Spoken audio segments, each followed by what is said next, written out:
Nos quedan 30 minutos de nuestra franja en directo de análisis de Directo América. Vamos a sacar el mayor provecho posible. Comenzamos con los titulares. Llegan los líderes mundiales a Belém para la cumbre COP30 del clima en Brasil. En la previa de 2 semanas de negociaciones con miras al financiamiento de la lucha contra el cambio climático. Pero los países más contaminantes no asisten. Tenemos el reporte.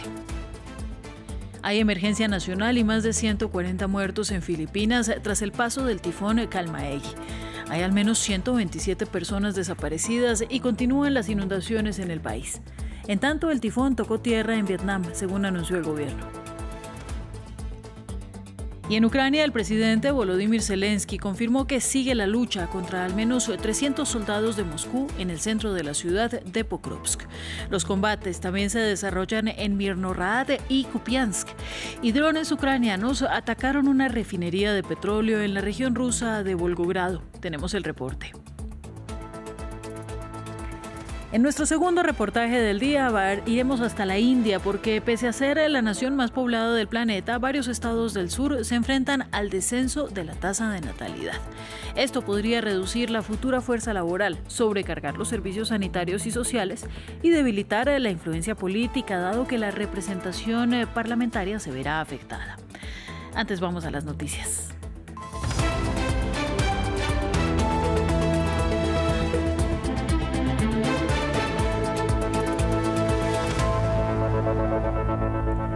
E iniciamos en Brasil. Unos 50 jefes de Estado llegan a la ciudad amazónica Belém para la cumbre COP30 que a partir de la semana que viene iniciará las negociaciones sobre cambio climático.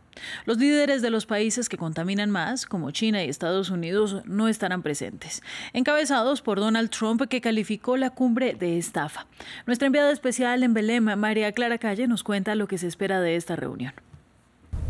Las prioridades de los líderes se concentran sobre todo en multilateralismo, pues es una fecha clave, ya que esta COP30 se realiza en el mismo año en el que el Acuerdo de París está cumpliendo precisamente una década. Sin embargo, ahora el multilateralismo para discutir todo lo relacionado con el clima está en juego, precisamente porque Estados Unidos se retira del acuerdo y aunque hace parte de las COPs, el gobierno de Donald Trump anunció que no enviará una delegación de alto nivel aquí a Belém. Incluso se rumora que podría no enviar ningún negociador.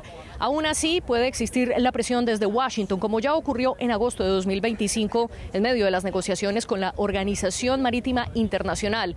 Intentaban poner un impuesto de carbono al transporte marítimo de todo el planeta, a lo que el Departamento de Estado de Estados Unidos amenazó con las personas que votaran a favor de dicho impuesto, algo que finalmente hizo que se cayera. Otro de los temas claves aquí en la COP es la adaptación. Precisamente en ese Acuerdo de París se creó una meta global de adaptación para procurar que las personas fueran más resistentes a los eventos extremos del clima, como altas temperaturas, aumento del nivel del mar o huracanes cada vez más fuertes, como lo acabamos de ver con Melissa en el Caribe. Sin embargo, esas metas todavía no son cuantificables y se espera que aquí en Belém salga la lista de qué se puede hacer al respecto. Y otra de las grandes promesas será el Fondo de Bosques Tropicales, que se lanzará hoy aquí en la COP30.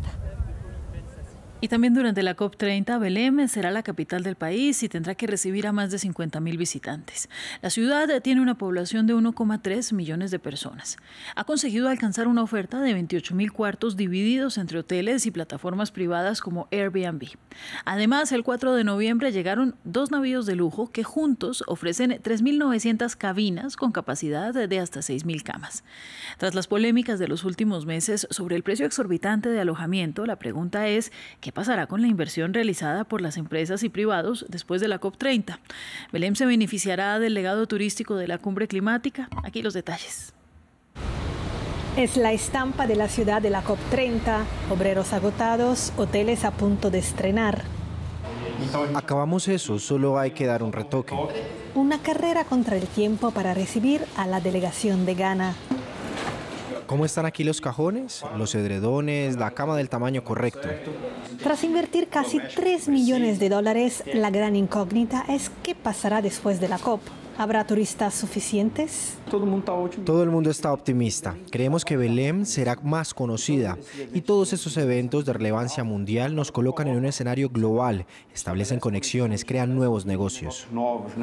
Belém no tiene mucha tradición turística. Los hoteles sobrevivían gracias a los viajes de negocios. Muchos esperan que esto cambie. Estamos negociando con varias compañías aéreas. Incluso el gobernador del Pará nos está apoyando. Estamos también con el Mundial de Fútbol en Panamá, en los Estados Unidos, que entrará aquí en Belém. La idea es que Belém sea un hub en la región norte de Brasil.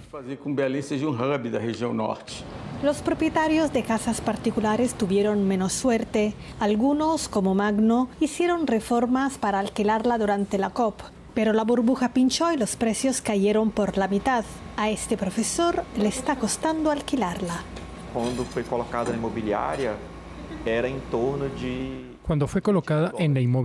era en torno de $20,000 por 15 días de alquiler. No decorrer dos meses, con el pasar de los meses, estos valores oscilaron y hace un par de meses retiré el piso del alquiler porque la inmobiliaria dijo que los precios se habían desplomado y no compensaba alquilarla. Los precios despencaron y no compensaba alugar. Si bien a Magno no le han beneficiado los precios, a días de iniciar la COP aún es incierto quiénes sacarán partido a largo plazo de sus inversiones en turismo. Cambio de tema, el presidente de Filipinas declaró el estado de calamidad después de que el tifón Kalmaegi causara estragos en el país, dejando al menos 142 muertos y otras 127 personas desaparecidas, lo que lo convierte en el tifón más mortífero en lo que va de 2025, mientras que ya ha llegado a Vietnam. Veamos el informe. Estas imágenes muestran parte de la destrucción causada por el tifón Kalmaegi. Tras la tormenta, a los residentes solo les queda buscar entre los escombros y llorar a sus muertos. Esta habitante del municipio de Liloan perdió a su hermana en las inundaciones. Mi hermana, que tiene una discapacidad mental, estaba dentro de su habitación. Intentamos forzar la puerta de su dormitorio, pero no se abría. Intentamos abrirla con un cuchillo de cocina y una palanca, pero no se movía. Intenté golpear la puerta, pero seguía sin abrirse. Lo intentamos hasta que el agua subió mucho, hasta por encima de nuestras cabezas. Las inundaciones arrasaron la provincia de Cebú, destruyendo hogares.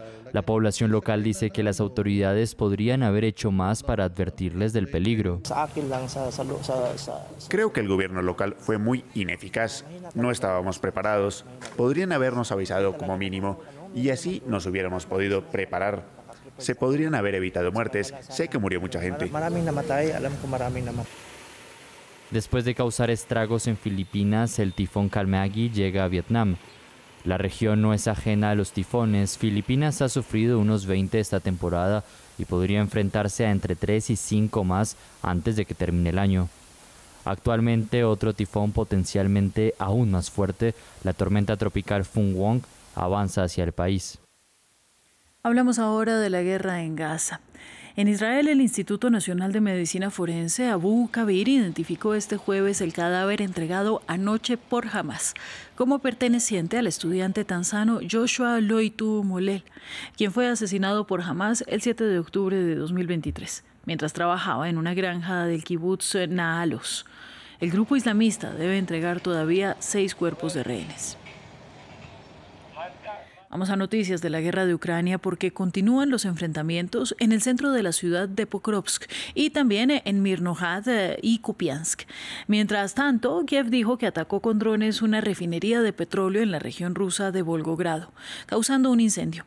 La información en el terreno con nuestra enviada especial en Ucrania, Catalina Gómez Ángel. La lucha por la ciudad de Pokrovsk continúa en sus calles. Sin embargo, el gran reto de las fuerzas ucranianas actualmente es evitar que las tropas queden encerradas, no solamente en Pokrovsk, sino en la ciudad de Mirnohrad, que es el pulmón de la defensa de esta ciudad. Evitan que ese corredor cada vez más estrecho se cierre y para esto intentan atacar las unidades de drones rusas, que con esos drones FPV intentan cortar las vías logísticas y de comunicación de las fuerzas ucranianas, pero no es fácil debido al gran número de drones que tiene Rusia, al gran número de hombres, pero también al uso constante de esas bombas llamadas CAPS, que son bombas guiadas lanzadas desde aviones rusos detrás de las líneas de frente, muchas veces a 40 o 50 kilómetros, lo que hace imposible para la defensa aérea ucraniana derribarlos. Estas bombas, si bien no son muy precisas, causan un gran daño. Esa capacidad de destrucción se equivale más o menos a la de cientos de proyectiles de artillerías, y para poner un ejemplo, el cráter que deja es de 7 metros de ancho por 4 de profundidad. Esto causa grandes pérdidas humanas, daños para los soldados, pero también para la logística, y no solamente allí en el frente, sino en las áreas de la retaguardia donde descansan, donde guardan las municiones. Cada vez son más constantes estos ataques en ciudades como Kramatorsk o Sloviansk.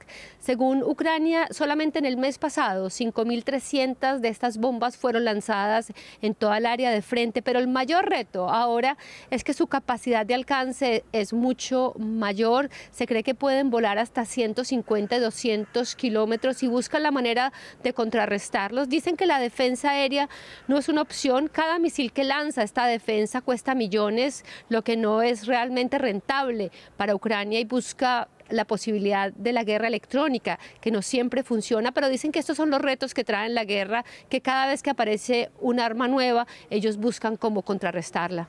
Bélgica está en alerta por la presencia de drones en su territorio estos últimos días. Varios de ellos fueron detectados el martes en las inmediaciones de grandes aeropuertos.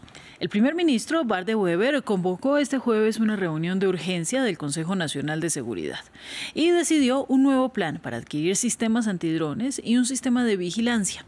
Escuchamos al ministro de Defensa. Creo que necesitamos más capacidades antidrones y eso es lo que propongo. Tengo un plan concreto. Lo presentaré hoy y mañana al Consejo de Ministros. Así que sí, estamos gestionando los fondos. También estamos muy comprometidos a nivel internacional.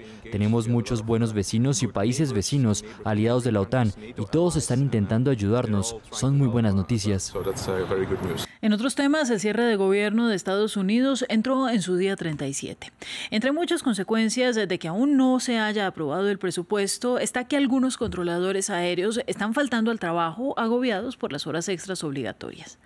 Si esta situación continúa, el viernes comenzará una reducción progresiva de los vuelos en 40 aeropuertos del país, según anunciaron las autoridades. El cierre del gobierno pone un manto de duda sobre la operación de los vuelos internos en Estados Unidos. Desde el inicio del shutdown, el 1 de octubre, cientos de miles de empleados del gobierno han sido suspendidos, aunque otros trabajan sin cobrar hasta que se resuelva el estancamiento presupuestario. Este es el caso de 13.000 controladores aéreos y 50.000 agentes de seguridad del transporte. Ante la falta de pagos y el aumento de la carga de trabajo, con algunas personas trabajando 6 días a la semana, cada vez son más los que faltan a sus turnos. Esto obliga a las autoridades a reducir la cantidad de vuelos. Lo que encontramos son problemas de fatiga que experimentan nuestros controladores aéreos.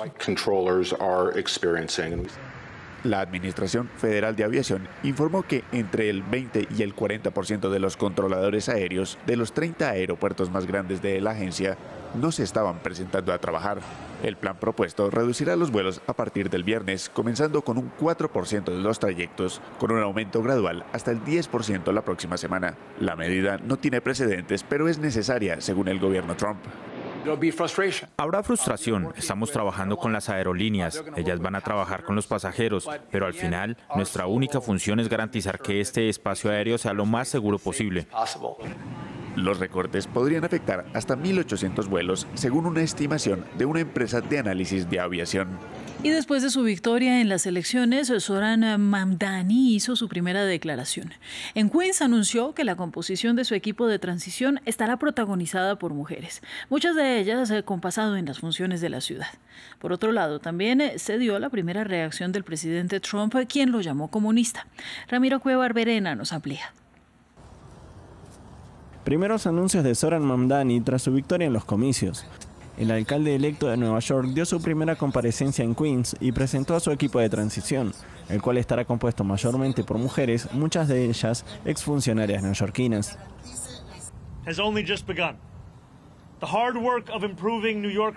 El arduo trabajo de mejorar la vida de los neoyorquinos comienza ahora y ese proceso empieza con la transición.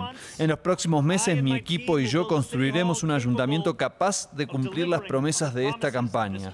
Formaremos una administración que sea a la vez competente y compasiva, impulsada por la integridad y dispuesta a trabajar tan duro como los millones de neoyorquinos que llaman hogar a esta ciudad. Por otro lado, no pasaron ni 24 horas de su triunfo en las urnas y ya recibió el primer ataque verbal del presidente Donald Trump. El republicano arremetió contra Mamdani e intentó descalificarlo al llamarlo comunista. Tras los resultados de anoche, la decisión que deben tomar todos los estadounidenses no podría ser más clara. Tenemos que elegir entre el comunismo y el sentido común. ¿Les parece lógico? Sentido común. ¿Es sentido común o comunismo? Nuestros adversarios nos ofrecen una pesadilla económica. Nosotros estamos logrando un milagro económico. La disputa entre la nueva autoridad local y el presidente de Estados Unidos ya tuvo sus primeros roces. No obstante, Mamdani se mostró dispuesto al diálogo, mientras el mandatario dijo que podría ayudar un poco al nuevo alcalde de Nueva York.